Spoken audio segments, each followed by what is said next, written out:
Claudin, il nuovo locale alla moda, nato a Cormons, dove la tradizione, il servizio e la qualità si fonde in un unico progetto, Claudin. In via Friuli, incastonato lungo il viale d'accesso alla capitale del Coglio, aperto dal mercoledì al lunedì, il martedì si riposa dalle 7 alle 14 e dalle 17 alle 23. Claudin, locale per palati fini e buongustai, dove si mangia, si beve e si respira Bird, Coglio e Quay. Sono Claudia Alfano, la titolare, e vi aspetto per le mie specialità. Cosa aspettate? Claudin, food, wine, music e sei in pole position.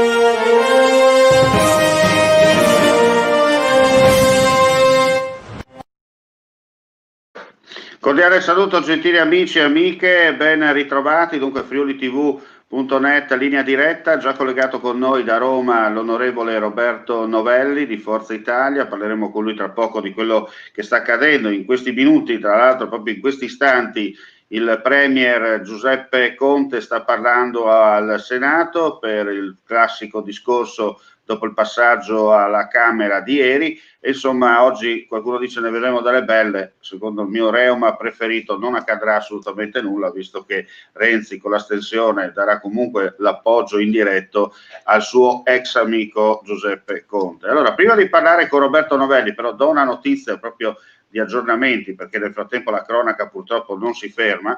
C'è stato purtroppo un incidente, un infortunio mortale sul lavoro questa mattina all'alba in una ditta specializzata in utensileria a Gemona del Friuli.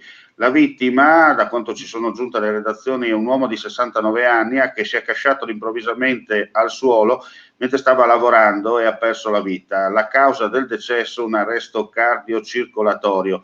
Inutili gli interventi prima dei colleghi e poi dei sanitari del 112. Dopo il nulla osta la salma è stata rimossa e portata al cimitero di Gemona a disposizione dei familiari per le esequie.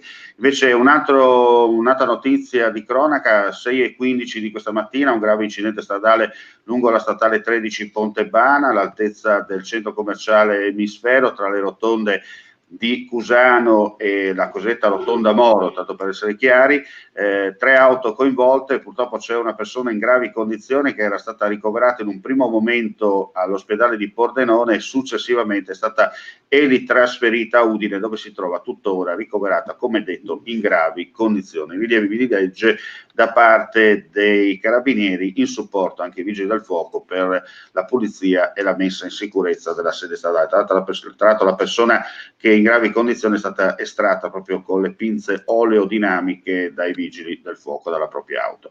Allora, torniamo alla cronaca politica con Roberto Novelli. Insomma, Novelli, ieri abbiamo visto, non doveva esserci nessuna sorpresa e questa non c'è stata, perché si sapeva che alla Camera dei Deputati Conte comunque aveva i numeri, però dai numeri si evince che ci sono stati dei clamorosi voltagabbana, soprattutto all'interno del vostro partito, se così vogliamo definirli.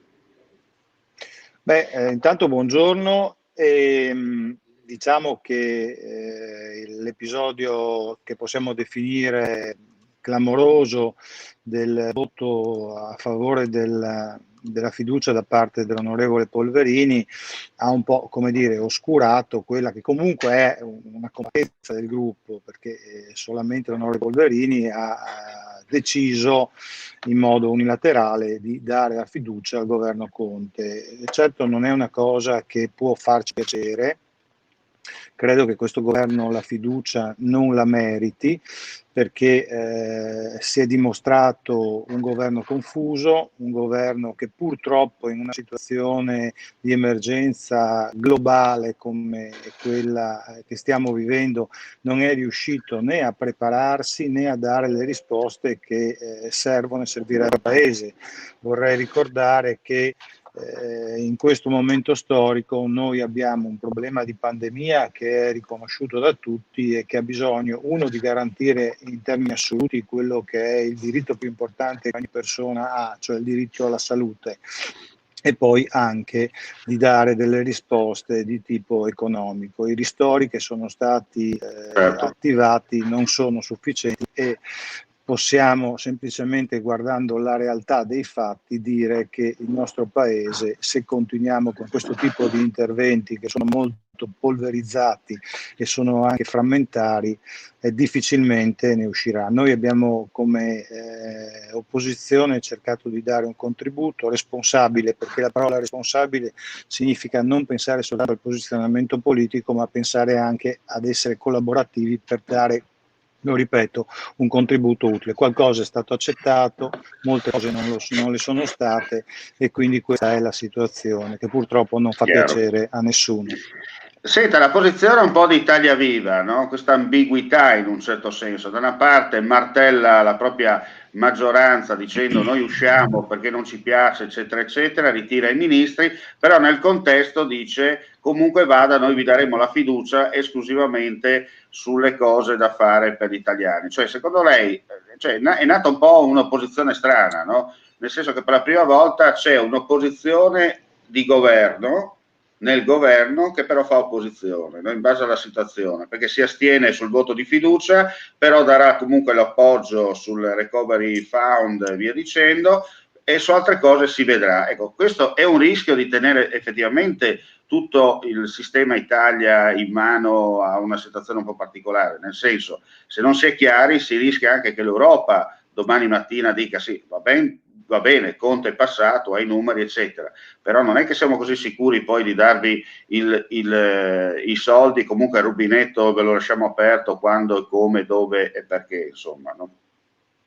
Sul recovery c'è già stato un richiamo dell'Unione Europea perché venga rafforzato e potenziato, e questo dovrebbe essere un segnale che fa riflettere tutti, anche perché il recovery è, come dire, la golden share del nostro paese. Noi non possiamo pensare di portare all'Unione Europea un progetto di sviluppo e di rilancio che non sia compatibile con quello che ci viene richiesto, perché ricordiamoci che i 209 miliardi più gli altri che arriveranno sono dei soldi che ci vengono dati per la maggior parte a prestito, e quindi devono essere messi a frutto. A frutto significa che devono produrre un vero rilancio del paese. Sul comportamento di Italia Viva, ma oserei dire più sul comportamento di Matteo Renzi, i commenti si sono sprecati, davvero è difficile comprenderlo, è quasi un comportamento psicopatologico. Certamente quello che ha detto poc'anzi sull'anomalia di questo atteggiamento è sotto gli occhi di tutti. Allora, qual è l'analisi?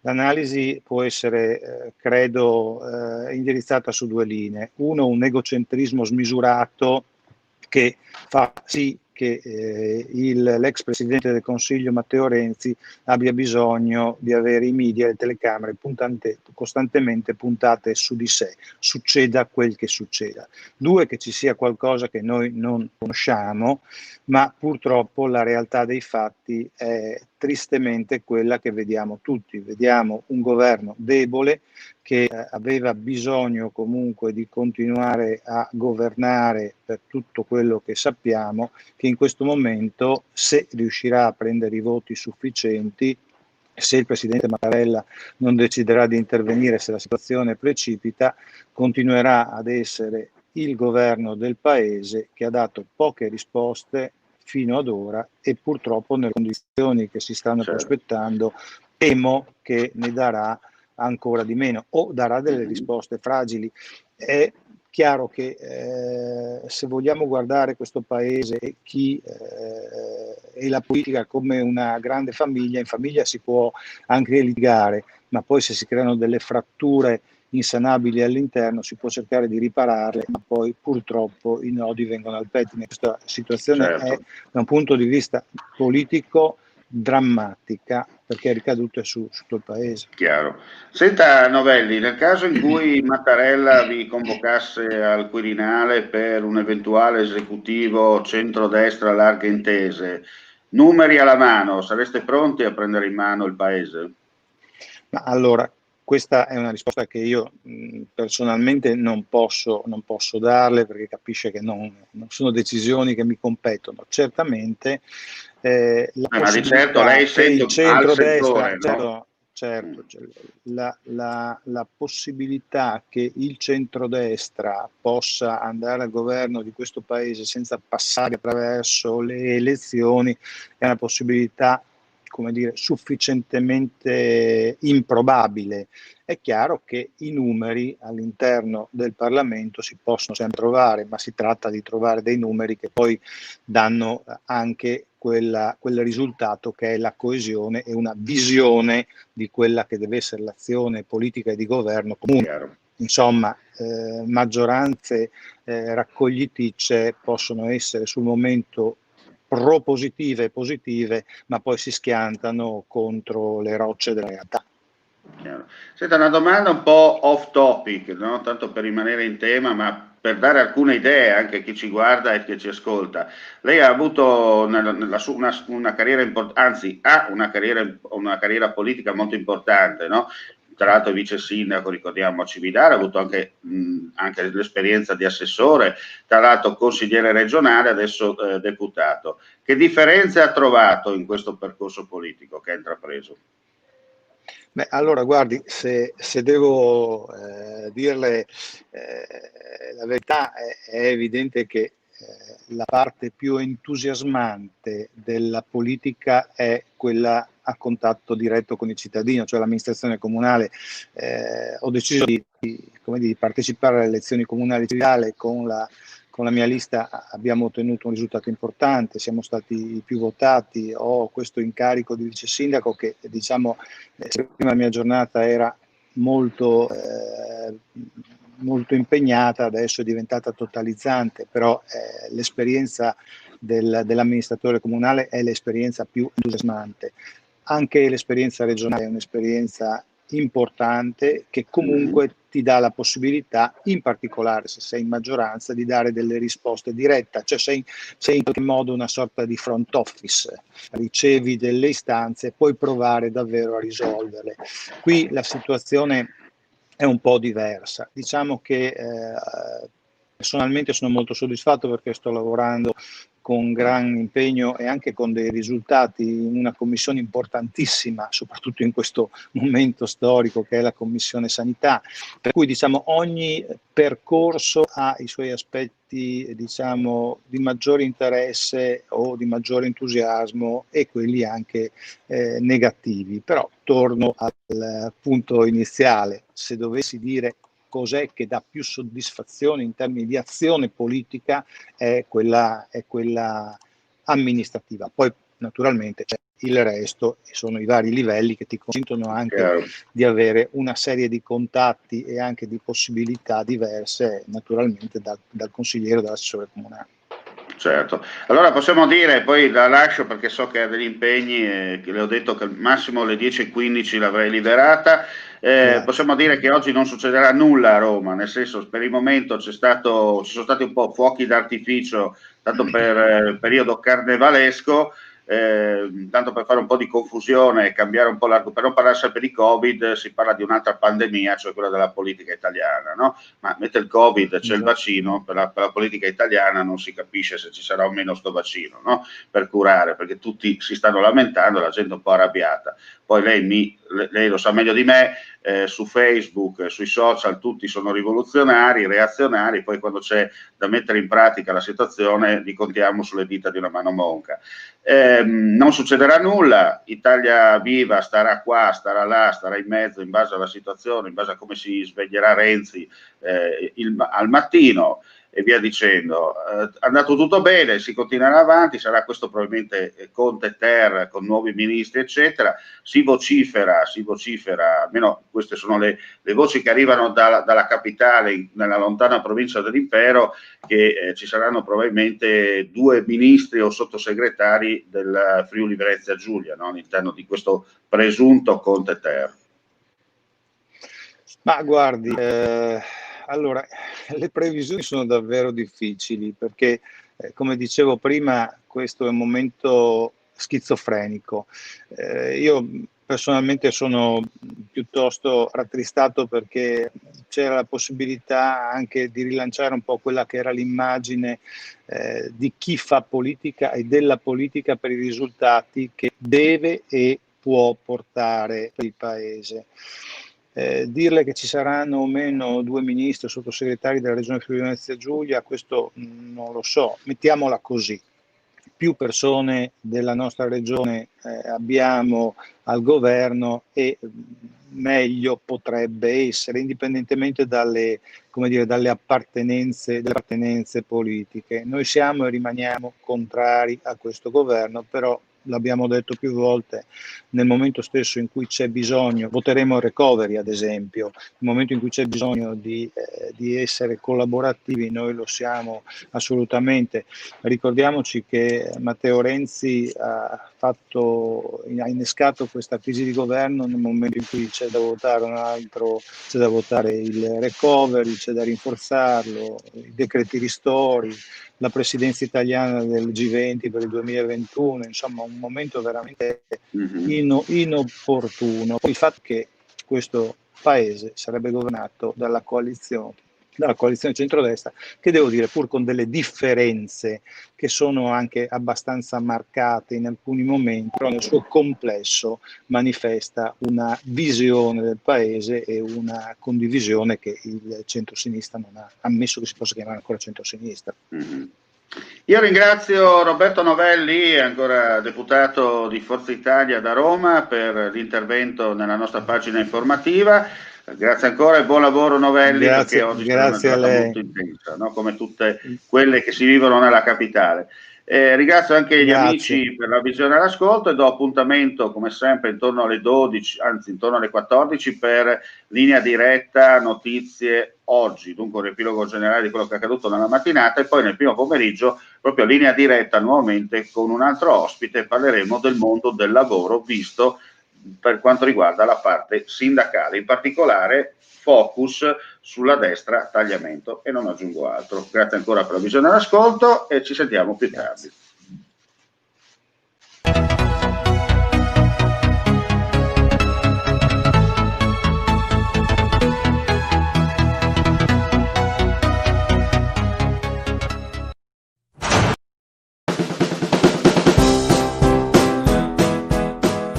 Claudin, il nuovo locale alla moda, nato a Cormons, dove la tradizione, il servizio e la qualità si fonde in un unico progetto, Claudin. In via Friuli, incastonato lungo il viale d'accesso alla capitale del Coglio. Aperto dal mercoledì al lunedì, il martedì si riposa dalle 7 alle 14 e dalle 17 alle 23. Claudin, locale per palati fini e buongustai, dove si mangia, si beve e si respira Bird, Coglio e Quay. Sono Claudia Azzano, la titolare, e vi aspetto per le mie specialità. Cosa aspettate? Claudin, Food, Wine, Music e sei in pole position.